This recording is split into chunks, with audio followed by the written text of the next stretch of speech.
Hello and welcome guys. आज है हमारा day 12 of learn forex trading from beginning. आज की इस वीडियो के अंदर हम सीखने वाले हैं भाई इंडिकेटर्स के बारे में। कुछ ऐसे इंडिकेटर्स है गाइस, वो अपन समझेंगे। सारे तो देखो मैं बिल्कुल नहीं बता पाऊंगा, बट हाँ जो मेरे ज़रूरी लगेंगे ना कि भाई लोगों के काम आ सकते हैं, वो मैं आपको बताने वाला हूँ। और उससे पहले मैं आपको बता देता हूँ भाई, मैं पहले इंडिकेटर के बेसिस पे ही ट्रेड लिया करता था, बट मेरे को उसको छोड़े हुए भाई 1.5 से 2 साल हो चुके हैं। और जब से उसको छोड़ा है भाई मैं प्रॉफिटेबल हूँ, मस्त हूँ एकदम।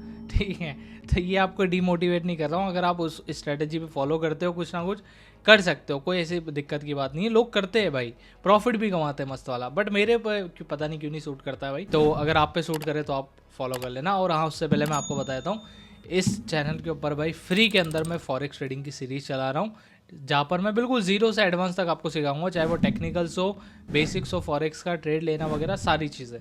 आज हमारा डे 12 है। अगर उससे पहले आपने बाकी की वीडियोज़ नहीं देखी है तो वो देख लेना, ताकि आपको अच्छे से समझ में आ जाए। और इस चैनल को सब्सक्राइब कर लेना आने वाली वीडियोस के लिए, अपकमिंग उसके लिए।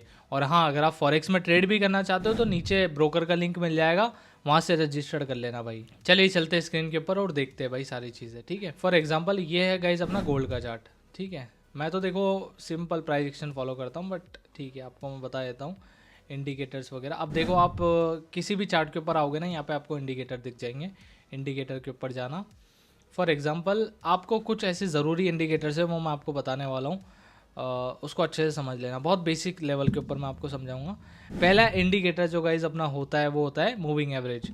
अब इसके अंदर देखो बहुत सारे मूविंग एवरेज है, एक्सपोनेंशियल है, रिबॉन है, सिंपल है। यहाँ पर आपको केवल एक ही मूविंग एवरेज समझना है, सिंपल। इसको अपन कस्टमाइज़ कर सकते हैं। इसके ऊपर आपने क्लिक कर दिया, ये मूविंग एवरेज आपके इसके ऊपर लग गया है, ब्लू लाइन दिख रही है आपको। अब यहाँ पे देखो कुछ ऐसे बड़े बड़े मैं आपको बताने वाला हूँ, इसके ऊपर आप क्लिक करोगे ना तो सेटिंग में जाना। अब देखो कुछ ऐसे आपको इंडिकेटर्स में आपको बताने, मतलब इसकी जो लेंथ है ना वो आपको बताने जा रहा हूँ मूविंग एवरेज की, जो आपके काम आ सकती है। फर्स्ट होगी भाई 21 की जो मूविंग एवरेज है। अब मूविंग एवरेज होता क्या है वो मैं आपको बता देता हूँ पहले। भाई सिंपल सी चीज़ है, मूविंग एवरेज होता है सपोर्ट और रेजिस्टेंस का काम करता है मूविंग एवरेज। ठीक है, इतना आप समझो बस। मतलब अगर मूविंग एवरेज के नीचे है मार्केट तो मार्केट बियरिश है। ठीक है, और मूविंग एवरेज के ऊपर है तो मार्केट बुलिश है। इतना आप समझो बस। अब फॉर एग्जांपल यहाँ पर आप देखो, ये 21 मूविंग एवरेज है, मतलब 21 डेज का जो पास्ट है ना उसको बना करके लाइन बनी है, उसके हिसाब से ये लाइन बनी है। और इससे भी स्ट्रॉन्ग वाले मूविंग एवरेज होते हैं, मतलब इसकी जो लेंथ होती है वो होते हैं, वो मैं आपको बताऊंगा। अब देखो इसके नीचे है तो मार्केट के रिजेक्ट होने के ज़्यादा चांसेस है, मूविंग एवरेज है। अब इसके नीचे था मार्केट, इसके ऊपर था तो मार्केट बुलिश था। ये देखो सपोर्ट लिया फिर वापस ऊपर गया। और जब इसके नीचे आया मार्केट तो भाई बार बार रिजेक्ट हो रहा है, तीसरी बार रिजेक्ट हुआ है। आप ऐसे भी कर सकते हो गाइज, यहाँ पे ना प्राइस एक्शन भी फॉलो कर सकते हो with indicators. You can follow the price action also, अच्छा रहेगा। अब एक लेंथ होगी 21, एक होगी गाइज 50। जो मैं यूज़ करता हूँ ना वो मैं आपको बता रहा हूँ, जो मैं पहले ही यूज़ किया करता था। 50 हो गया, मतलब 50 मूविंग एवरेज का वो चीज़। अब देखो 50 से भी ये रिजेक्ट हो गया, तोड़ दिया इसको और रिजेक्ट हो रहा है। ठीक है, यहाँ पर इसने तोड़ दिया था, एक बार वापस ऊपर गया फिर वापस नीचे तोड़ दिया इसको। ठीक है, 50 मूविंग एवरेज इसको बोला जाता है। अब इससे भी जो स्ट्रॉन्ग मूविंग एवरेज होता है गाइस वो होता है 200, कुछ 100 भी होता है, बट मैं 200 फॉलो किया करता था। अब ये थोड़ा सा और ऊपर चला जाएगा, जस्ट अ मिनट, ये देख सकते हो भाई ये और ऊपर जा चुका है। मतलब जितना अपन डेज बढ़ाएंगे ना उतना ऊपर जा चुका है, ऊपर जाएगा ये। अब यहाँ से भी रिजेक्ट हुआ है, मतलब मार्केट के बियरिश होने के चांसेस ज़्यादा है गाइस। इतना आप समझो, ये केवल हो गया सिंपल सा मूविंग एवरेज। अब इसके ऊपर भी बहुत सारी स्ट्रेटजीज होती है जो पहले फॉलो किया करता था। अगर आप मांगोगे तो मैं आपके लिए लेके आ जाऊँगा। मूविंग एवरेज की स्ट्रेटजीज होती है, कुछ ऐसे इंडिकेटर्स हैं उनकी मूविंग एवरेज की स्ट्रेटजीज होती है, तो लोग प्रॉफिट कमाते हैं। मैं भी उस टाइम पे किया करता था। ये ना स्कैल्पर्स के लिए ज़्यादा अच्छा है, फटाफट से प्रॉफिट बुक करो और निकलो, कुछ एक दो कैंडल के अंदर, 2-3 कैंडलों के अंदर। और कुछ लोग भाई अच्छे से फॉलो भी करते हैं इस स्ट्रेटजी को, इंट्राडे में स्विंग भी ट्रेड करते हैं, कर सकते हो, आपके ऊपर है। देखो सिंपल, सबके अलग अलग वो चीज़ है। सेकेंड इंडिकेटर गाइज अब अपन जानते हैं, ये देखो एक होता है EMA, मतलब ये भी 50-20 मूविंग एवरेज होता है।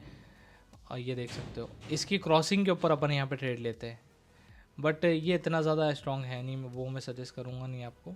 बट ये समझ आना चाहिए, 50 और 200 का मूविंग एवरेज होता है।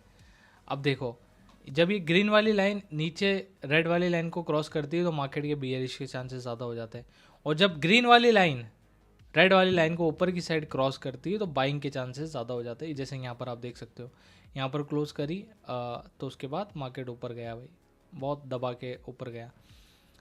अब यहाँ से जब क्रॉस करी तो उसके बाद मार्केट नीचे भी गया भाई, ठीक है। तो इसकी ना प्रॉपर स्ट्रेटेजीज वगैरह होती है गाइस। अब अपन नेक्स्ट इंडिकेटर के बारे में जानते हैं। अच्छा, फॉरेक्स के भी ना गाइस बहुत सारे इंडिकेटर्स होते हैं, वो मैं आपको अलग वीडियो के अंदर बताऊंगा, ठीक है, सारे, और लगा के दिखाऊंगा, सारी चीज़ें मैं आपको बता के दिखाऊंगा। तीसरा इंडिकेटर होता है गाइस जो मैं पहले यूज़ किया करता था, पिवट पॉइंट स्टैंडर्ड। ये बहुत शानदार इंडिकेटर मेरे को लगता था। क्यों लगता था मैं आपको बता देता हूँ। ये जो आपको ऑरेंज लाइन दिख रही है ना गाइस इसके ऊपर, ये बेसिकली है गाइस सपोर्ट और रेजिस्टेंस। ये काम करते हैं गाइस केवल सपोर्ट और रेजिस्टेंस का। ये लेवल्स होते हैं जो बने हुए होते हैं।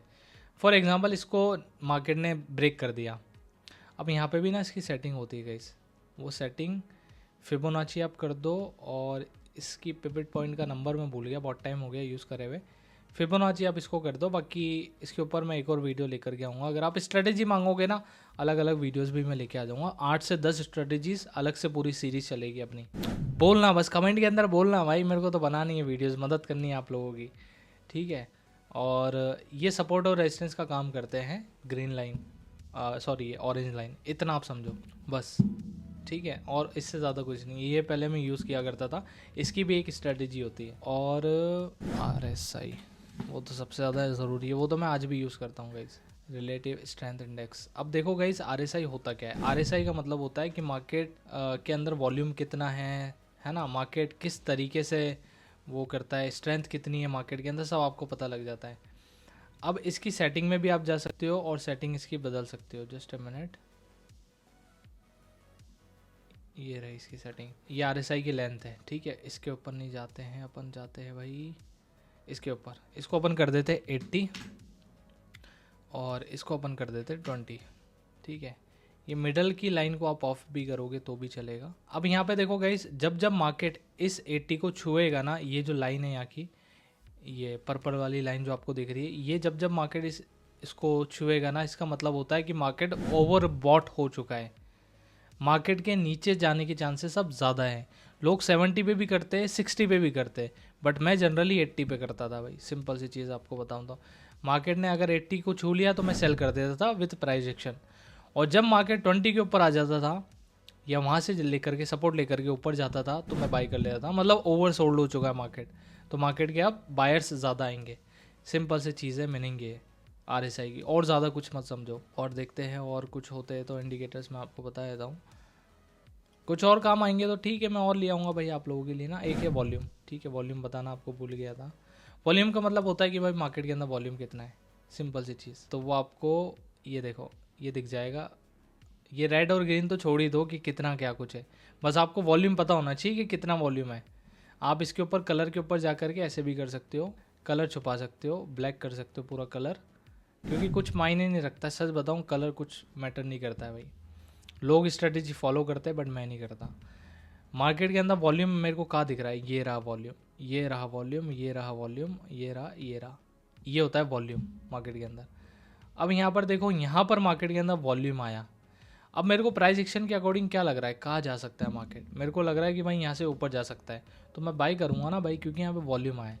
दूसरा वॉल्यूम यहाँ पर आया इस जगह, मतलब सेलिंग के प्रेशर ज़्यादा बढ़ चुके, तो ये हो गया। थर्ड वॉल्यूम अपना यहाँ पर भी आया, तो सेलिंग साइड का प्रेशर बढ़ा है। तो इस टाइप से आप वॉल्यूम देख सकते हो। मैं तो इसी टाइप से देखता था, आज भी कभी कभी देख लेता हूँ कुछ स्ट्रेटेजी के ऊपर, बट वैसे नहीं देखता हूँ, सिंपल प्राइस एक्शन फॉलो करता हूँ मैं। हाँ, ये एक है गाइज येस्टरडे ओपन हाई और लो, ये जो चीज़ है ना, ये आपको बता देगा कल मार्केट किस पॉइंट के ऊपर ओपन हुआ, क्लोज हुआ, सब चीज़ आपको बता देगा। बस आज के लिए इतना है गाइज, जो मैं देखो यूज़ करता था वो आपको मैंने बता दी है। आपको और चाहिए होंगे ना भाई, और इंडिकेटर्स के ऊपर मैं बनाऊँ, एक इंडिकेटर के ऊपर और आएगी भाई वीडियो, जो मैं फॉरेक्स के इंडिकेटर के ऊपर बनाऊँ। उसके अलावा और भी आपको चाहिए होंगे कि भाई इनके ऊपर बनाओ, इनके ऊपर बनाओ, तो मैं बनाऊँगा, आप बस मुझे कमेंट के अंदर बता देना। और अगर आप फॉरेक्स मार्केट के अंदर ट्रेड करना चाहते हो विथ मी, तो आपको कुछ नहीं करना है, नीचे भाई एक्सनेस का लिंक है, उसके अंदर रजिस्टर्ड करके $100 डिपॉजिट कर देना भाई, और मुझे अपनी आईडी व्हाट्सएप पे सेंड कर देना। व्हाट्सएप का लिंक आपको भाई मेरे इंस्टाग्राम के बायो में मिल जाएगा, और वहाँ से आपको मेरी टीम ऐड कर देगी, ठीक है। इतना सब प्रोसेस करना है। चलिए मिलते हैं नेक्स्ट वीडियो के अंदर, तब तक के लिए बाय बाय, टेक केयर।